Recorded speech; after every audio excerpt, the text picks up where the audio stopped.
আসসালামু আলাইকুম, আশা করি সবাই ভালো আছেন। ঈদ উপলক্ষে আজকে আমাদের কাশফ ও কাশ্মীর মণিকে একটি ঐতিহাসিক জায়গায় ঘুরতে যাচ্ছি। তো আসলে জায়গাটি সবারই পরিচিত একটি জায়গা। এটি হলো আমাদের সেই জনপ্রিয় লালবাগের কেল্লা। তো ফার্স্টে গিয়ে টিকিট কেটে নিলাম। তো গেট দিয়ে ঢুকতেই আসলে লালবাগের কেল্লা খুব সুন্দর একটি ভিউ পাওয়া যায়। আস্তে আস্তে আমরা কেল্লার ভিতরের দিকের অংশগুলোর দিকে যুক্ত থাকলাম। যেতে আমাদের সেই লালবাগের কেল্লার যে পুরানো আমলের যে স্থাপনাগুলো সবাই একটা চোখে দেখতে পেলাম। তো এখানে দেখলাম কাশ্মীর মানে দুজন জামাত বাচ্চাকে খুব খুশি, তাদের দুজনকে আদর করা শুরু করে দিল। লালবাগের কেল্লার ভিতরে বিভিন্ন ধরনের গাছপালা এবং বাগান রয়েছে, এগুলো পরিচর্যা করে জানালাদার লোকও রয়েছে, দেখলাম তারা কাজও করছে সেখানে। তো এগুলো দেখতে দেখতে আস্তে আস্তে কেল্লার আরো সম্মুখ ভাগে এগিয়ে গেলাম।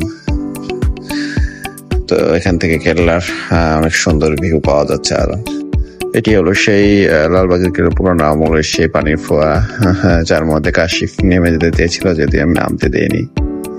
তো তারা আশেপাশে অনেক ছোট ছোট বাচ্চা এবং অনেক দর্শনার্থী এসেছে, তাদের সাথে খেলার চেষ্টা করছিল। কাশফি এমনিতে দুজন অর্চিত আপুর সাথে হাত ধরে হাঁটাই শুরু করে দিয়েছিল। তো আস্তে আস্তে তারা পুরো প্রাঙ্গনটাই জোরে খেলা শুরু করে দিয়েছিল।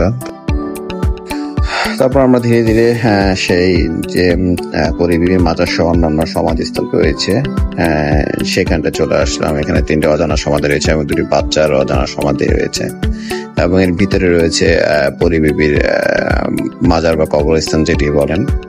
তো এটি দেখা শেষ করে আমরা আস্তে আস্তে কেল্লার যে পিছনের অংশ সেদিকটায় চলে আসলাম। একটু খুব সুন্দর, এদিকের স্থাপনা গুলো খুব চোখে পড়ার মতো।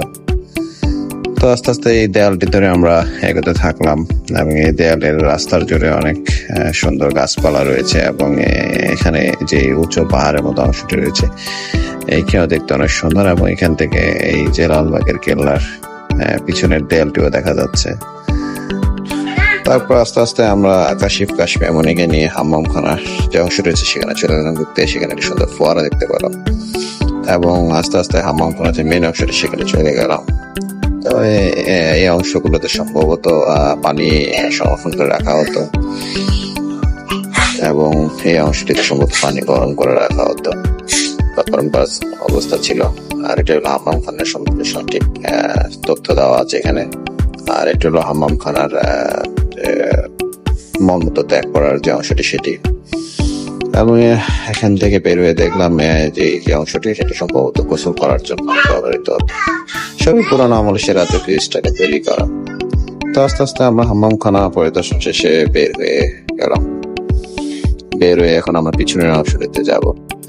তারপর আস্তে আস্তে আমরা বের হয়ে হাম্মামখানার পিছনের অংশটি চলে আসলাম, যেখানে একটি পুরাতন আমলের কামনের অংশ বিশেষ রয়ে গিয়েছে, এবং এটি এখনো সংরক্ষিত অবস্থায় রয়ে গিয়েছে এখানে। এটি পিছনে একটি সিঁড়ি দিয়ে হাম্মামখানার ছাদে উঠা যেত।